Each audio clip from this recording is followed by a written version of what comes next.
Hey everybody, welcome back. If you're new here, my name is Kirsty. This is my channel documenting my gardening journey since I began in March at the start of the lockdown. I hadn't done any gardening before that. And yeah, it's basically just exploded because I've been spending all my time out here and really enjoying it. So I'm using my headphones today because it's a bit windy, so the sound, well, I didn't want it to get messed up. And I don't have AirPods because they're really expensive and I spend all my money on the garden. Right here, I planted some gazanias maybe, and I think 3 of them went to seed because only one of them flowered and it looks like that, whereas the rest of them kind of don't.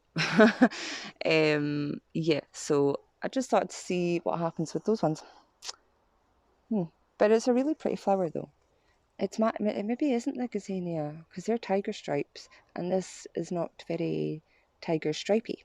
So, ugh, it's something else. But moving on. Here are the tomatoes that I planted ages ago. Sun gold tomatoes. What I did is with one of the plants, I heavily pruned it. Don't know if you can see. It's much thinned out. Much thinned out. It's thinned out or much thinner than its pal over here. I basically just wanted to experiment and see what happens because I know when you prune it, it can concentrate on growing larger tomatoes, but these are sun gold tomatoes and they're not going to get very big anyway. So yes, so this will produce a lot because it's a lot bushier. You can see there's lots of blossoms going on there. And it does have some tomatoes in here somewhere that are right now. Yeah, there's one there. One right there. Oh, come on, help me out a bit. There we go. But there are a few more, but that's the problem with this is it's actually a lot harder to see the tomatoes because it's bushier. Right, there we go, there's some there. But this is the one that is producing faster. And this was the very first tomato. Whoa! It's like not that big, but it is a sun gold, so hopefully I don't have to wait too long. But I do believe it's starting to blush just underneath. It's a lot more pale than it was before, so I'm hoping it's beginning to change. But we'll see. But look at that, isn't that so pretty? Ooh, yes. So I'm very excited about these.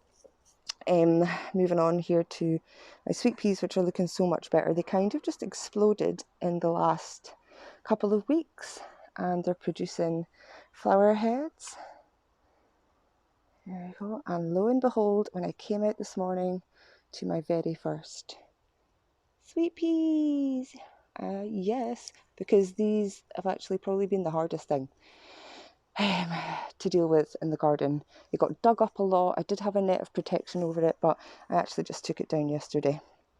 But I'm happy. It's going to flower and it's going to be super pretty because just look at that colour against the white wall. It's going to be awesome. Moving on. Got some decent sized strawberries here, but I'm a little disappointed because it's it's naff. Do you know?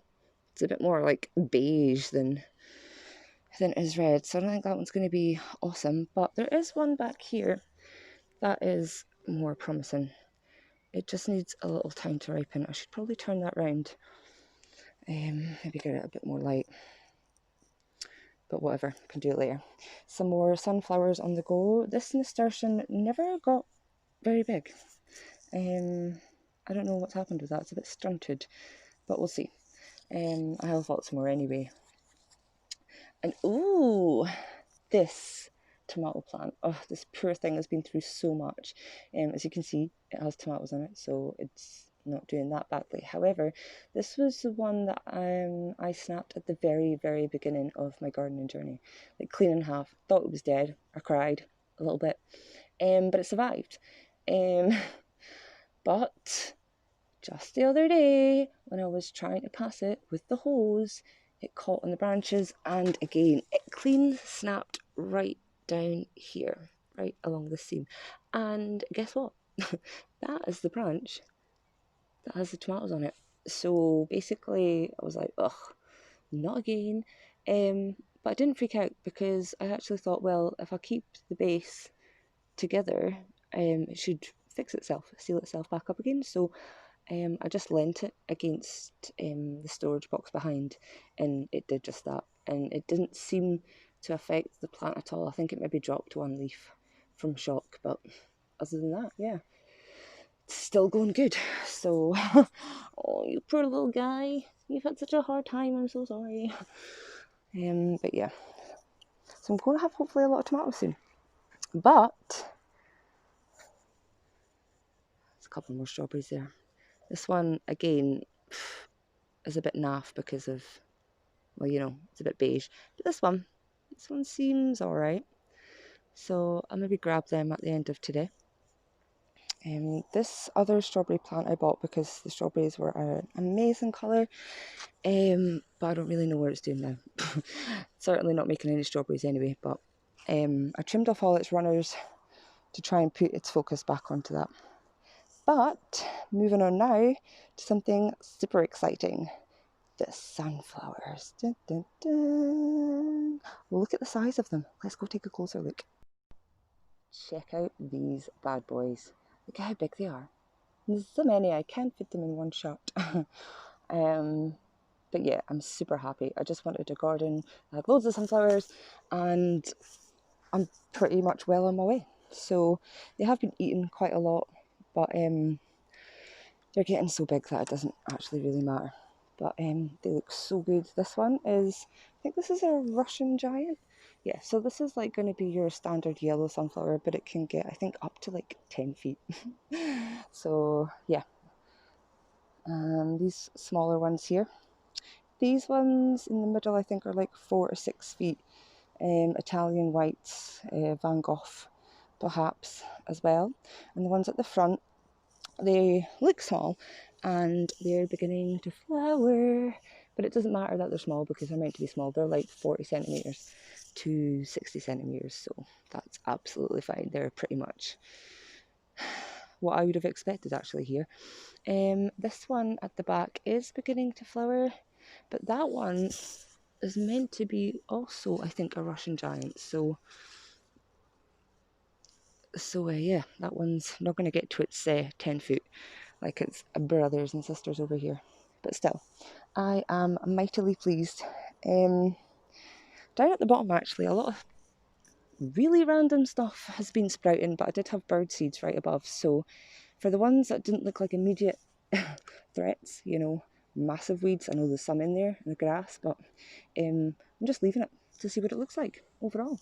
But yeah, look at them. Oh, this one here must be about, how tall am I? I'm like 5'9", and this is up to my waist.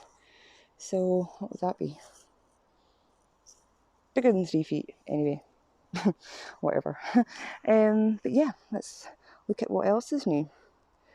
Up the back of the garden. Now this is where I've been doing a lot of work. Only just yesterday I put up these canes and this netting to support the French climbing bean. This is a Cherokee Trail of Tears, and some sunflowers at the back there, and over there I have a cucumber swing. That's what that is. So yeah, and I have them alongside these winter squashes, jack-o'-lantern at the end there. This one's a table queen, and this one, what are you? I actually had to leave the tags in because I wouldn't remember. Turk's turban. So actually I think that one's quite a small one. But yes, and another one here at the end, which might be table queen. No, it's vegetable spaghetti. It's a good job I'll leave the tags in because I don't remember. So some sunflowers at the back. I don't know how well they're going to do because they're quite small and they already need to be staked, but look at that. Woohoo! I wasn't sure about the netting. I don't know if it's going to work with these particular climbers, but for support I've got these extra canes here at the front, and what I'll probably do is put twine along it to create a different kind of climate environment if it's required. But yeah, they just went in the ground yesterday. Well, some of them were already in, the winter squashes were already in, but the climbing plants and some of the sunflowers just went in yesterday. And this whole bed was dug up by my sister for me. That's her new job. Just the other week, so this is new. And so is this archway.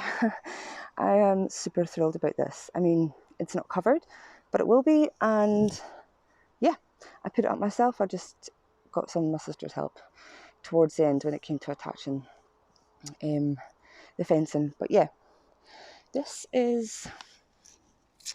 could either be, it's one of those really tall plants that I got as a tuber. I don't remember, delphinium or maybe not dahlia, or I honestly no idea anymore. But I planted some more here, and oh, this one's been destroyed overnight. Now, to be honest, a fox could have run over that, or the cat, because the cat walks up and down here, which is really irritating. But yeah, they've just sprouted, and I did plant tubers in here, but I actually didn't think I'd plant them this far down. I thought that was where I'd planted the tuber, was wherever this plant is. Another flowering plant. But I also chucked some seeds down here, so in amongst the grass that's growing back and some obvious weeds, there's some little delights that I hope to grow and flower before it gets too cold. There are my nasturtiums. I've put them everywhere, to be honest. And I'm growing more because I just think they're fabulous and you can eat them. The leaves are quite peppery, but well, I'll let you know what the flowers taste like when they produce flowers. Winter jasmine, happily starting off on its climb. And over here I have, this is a wild honeysuckle, which is beginning to do something, flower. Even though I probably should have taken that flower off to encourage more growth because it is looking sad.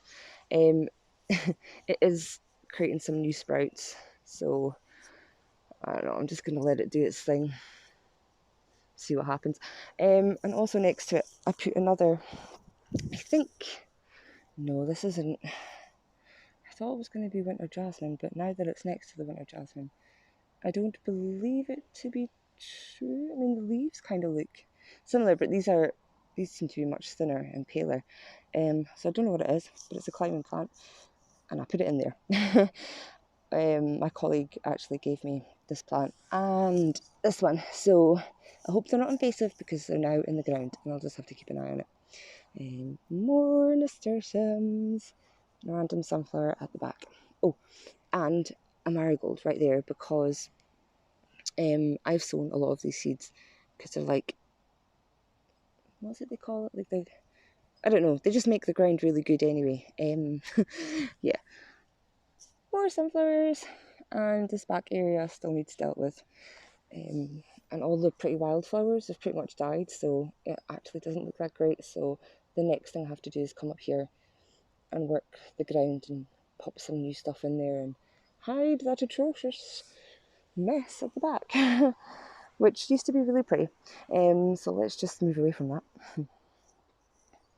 And the view back down to the house with the wild grass there that we will cut down in winter, and also some wildflower seeds there along with mixed in rattle plug seeds, and hopefully that'll create a wildflower meadow next year. So thank you for joining me for a garden tour today. Sorry, it'd been a hot second and a lot has changed, but I hope you enjoyed seeing what is new. Sorry, I'm just avoiding the washing lines. And yeah, if you like my videos, please give them a like, subscribe, and thanks for watching. Take care.